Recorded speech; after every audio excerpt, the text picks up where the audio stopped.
This is the first full day of jury deliberations at the trial of this man, 18-year-old Kyle Rittenhouse. It's unfolding in Kenosha, Wisconsin.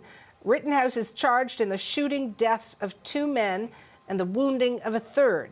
It happened in downtown Kenosha last year. Rittenhouse, carrying a gun he was too young to legally purchase, came in contact with protesters upset over a police shooting.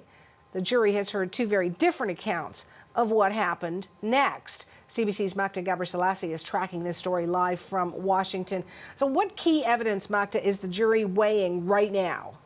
Okay, so Suhanna, here is the thing. There is absolutely no debate here about whether Kyle Rittenhouse killed 2 men, Joseph Rosenbaum and Anthony Huber, in August of 2020 and injured Cage Gross-Crows.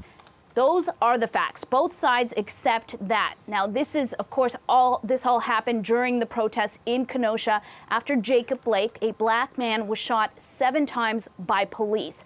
The question that the jury is considering here is whether Rittenhouse acted in self-defense, or as the prosecution put it, that Rittenhouse was a chaos tourist and a vigilante. So take a listen to what both sides had to say here. First up, prosecutor Thomas Binger.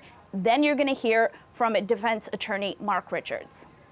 The only person who shot and killed anyone was the defendant. You cannot claim self-defense against a danger you create. Every person who was shot was attacking Kyle. One with a skateboard, one with his hands, one with his feet, one with a gun. Hands and feet can cause great bodily harm. So again, was Rittenhouse the aggressor, or was he acting in self-defense? The jury will have to decide, and there is so much evidence for them to go through right now. There were more than 30 witnesses, including Rittenhouse himself, and they'll have to consider now 5 charges after a gun charge was dropped on Monday. So if Rittenhouse is found guilty, he could face anything from more than a decade in jail to life. And now the judge also says that the jury can actually also consider some lesser charges with some of the accounts. So, for example, instead of a first-degree intentional homicide charge, a second-degree charge. So there really is a lot for this jury to weigh. And another twist here, Magda, there are security concerns about what could happen when that verdict does come down. So what preparations are being made for that? Yeah, you know, in the event that there could be some unrest, the governor of this state is really ready to lean on the National Guard. We know that some 500 soldiers are prepared to go in if called in.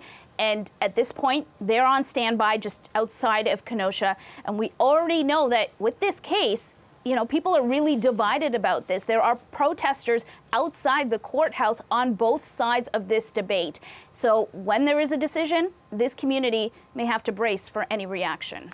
We'll talk again. CBC's Magda Gabriselassie in Washington.